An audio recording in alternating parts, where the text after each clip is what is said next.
The Trump arrest and indictment yesterday, and with an election on the horizon, inflation out of control, and China's constant provocation, is this really what voters want our elected officials to focus on right now?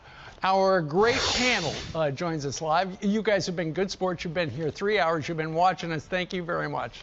All right, let's start. An audience question, first of all. We've been watching the polls on the Republican side. It seems like every time there's news about this indictment, and yesterday we saw it, Donald Trump's poll ratings go up.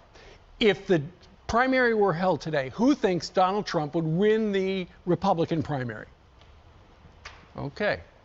Now, fast forward to the general election. How many of you think that Donald Trump would then win the general election? Let's see the hands. All right. Sammy, you're in the back. You're a Democrat. Why do you think that Donald Trump would win the general after this?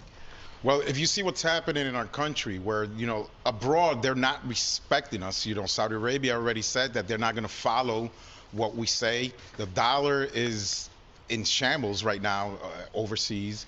We see also how, here, people, their buying power, their disposable income is shrinking. Mm-hmm. That's a lot of concern for us to be worried about finance laws on the former president. I think we're concentrating on the wrong thing, and this may backfire. Okay, speaking of backfire, so yesterday we were assuming there would be more meat on the bones.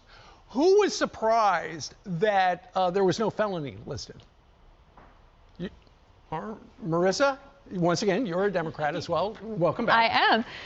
I was just surprised. They were building this and building this. I mean, this is what Bragg ran on. There has to be something big. And quite frankly, look, I'm not a fan of Donald Trump, but I was expecting more. I mean, this is nothing new. Every president, everybody who gets ascended to political power has some sort of skeleton in their closet, right? So I frankly wasn't that surprised. Yeah, but, well, this is new. Yeah. Porn star payoff is kind of new in that presidential politics. That is new, but when they're talking about falsifying business documents, I feel like that happens. Samantha, you're smiling back there. Because I think it's a joke. Wow. How are we in our country, the greatest country in the world, in this position? And we're going after Trump when we had Hillary that deleted 33,000 emails and broke servers, and there was no indictment on that. And we had Bill Clinton, what he did with Paula Jones, and there was no indictment on that. And we have Biden with his, classified documents, and what's going on with that? Oh, it's just hush, hush, hush. And we're going to focus on things that, sorry, but men, this goes on. Sure. After he was arrested yesterday, apparently today, Donald Trump has called for America to defund the police, particularly the FBI, the Department of Justice, because the Democrats have weaponized law enforcement. All right, who in this panel, raise your hand, who thinks that's a good idea? All right, nobody. But Madeline, you have a very special story because you wound up having a family member murdered, and so the cops are on your side. Yes, or so you would think that they are. We need the police in our communities, all right? I speak directly to the black and brown community where all of the crime is happening, all of the crime that's being ignored and swept under the rug that Alvin Bragg is refusing to prosecute. We need the police. If we don't have any other defense or deterrent for the runaway crime that's happening, at least let us continue to have our NYPD. When they are arrested, they're immediately released right from the precinct to a community-based organization that they never show up at. Yeah.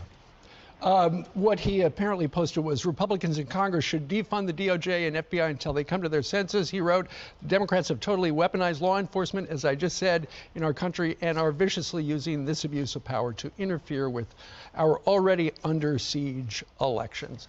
Dominic, we haven't heard from you yet. What do you make of what happened? So I think it's clearly a political stunt. I think there are much bigger cases to chase after. Or we still haven't heard of the Jeffrey Epstein case. No arrests have been made about that. We know dozens and dozens of high-profile political people were involved in that scandal or in that case. I'd be much more interested to hear about what happened on those islands and what happened in those cases much more before I hear about Trump and his business dealings.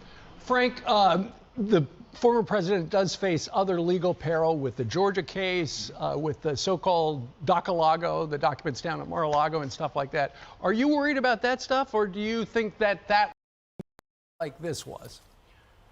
I think, am I worried about it? No one wants to see crime committed in the country. So do I mind it being investigated? No, but investigated fairly. I mean, President Biden has more documents for more years than we can add up all of Trump's documents. So let's at least have the appearance that the investigations are nonpartisan. That's the problem. To Dominic's point, it's not. It's the most partisan. Defund the police? No. But de-weaponize the DOJ? 100%. And I should point out, Dominic's an independent. Frank is a Republican. Can I see the hands of people who think that yesterday's indictment was political? Okay. Unanimous. We're out. Thank you very much for joining us.